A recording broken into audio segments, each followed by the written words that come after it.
Did you want to continue? Well, I would like to continue, but I saw that I was getting beat on. I realized I don't think I have it anymore because I got the ability to stay in shape, but I don't got the fighting guts, I don't think, anymore. When did you recognize that? At what part of the fight? I don't know. Early into the fight. I'm just sorry I let everybody down. I just don't have this in my heart anymore. Did you feel as though you had it coming into the fight? No, I'm just fighting to take care of my bills, basically. I don't have the stomach for this kind of no more. I'm more conscious of my children and those guys looking at my parents. I don't have that ferocity. I'm not an animal anymore. Does that mean we won't see you fight again? Yeah, that's most likely. I'm not going to fight again. I'm not going to disrespect the sport anybody. Now that's how a post-fight interview should sound like coming out from AMIR KHAN. Yeah, sorry, but you can't tell us that you didn't quit in that fight. You didn't try to, you didn't wait for the 5 minutes, and see how your legs feel and how your groin, your balls, your testicle feels. But it wasn't about the balls. It wasn't about the testicle. It was about the heart. And you know what? Me being a boxing fan, could understand if AMIR KHAN should sounded like it was sounded if he was Mike Tyson in that interview.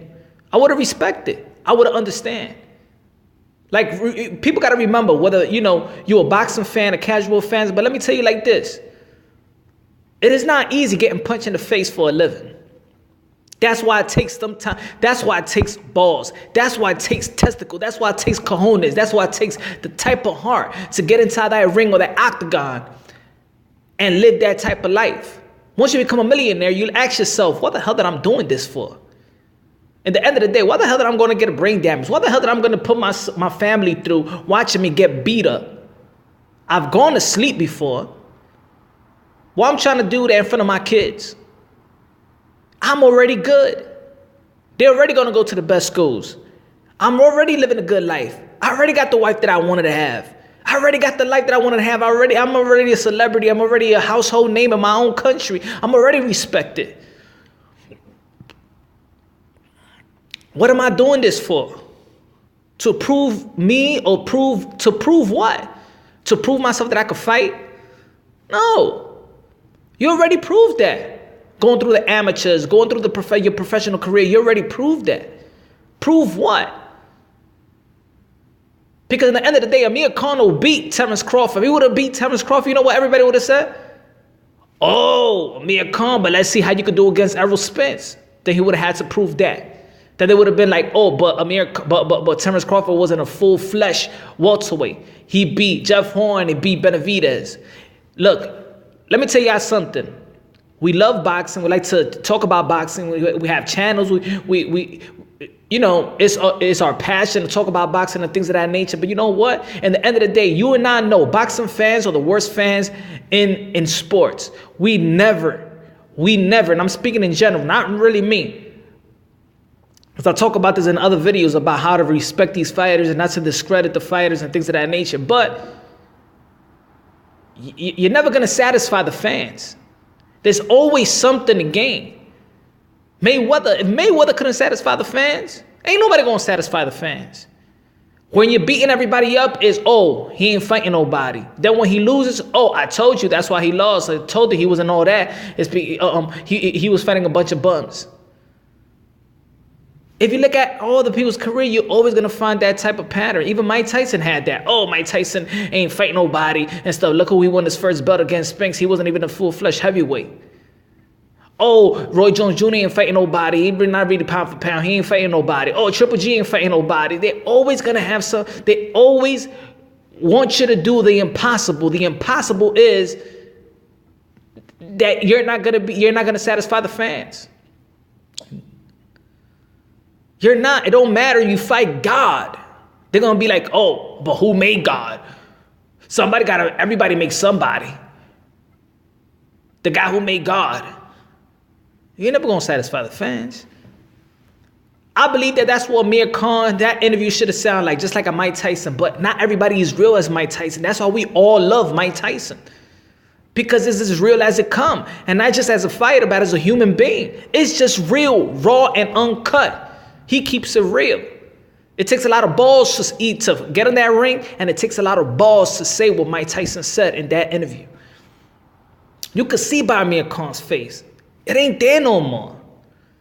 It ain't there no more. And I respect that it's not there no more. I don't believe it should be there no more. Because at the end of the day, yes, this is a grueling sport. At the end of the day, your body is not meant to be fighting and taking punches for years and years and years. You got to remember, these guys been fighting since they was a youngin'. You got to think about how many punches they got in their head. You got to think about how many times they threw them punches and landed the punches. You got to think about this is a grueling sport. Anybody go to a gym right now and punch the punching bag for 3 minutes straight. Just do it for 3 minutes straight. Just do 3 minutes. And you're going to understand that this is what it takes to be a fighter. You probably will fall off you'll fall on your ass. Because 3 minutes, you just can't punch a bag, and you just can't punch a bag for 3 minutes, and somebody not punching you back, and you feel like you was already in a fight. That's how grueling the sport is. That's how grueling the sport is. People say people don't quit in the ring. People don't quit in the ring. Most of the time, if you hear from these boxers, the fight ain't even in the ring. It's actually in sparring. That's where you really get the brain damage. They know what they're capable of doing when they in camp. They know how devoted they are to the sport. They know how devoted they are. If your mind is wandering around, this is not a sport where your mind could be wandering around. It can't.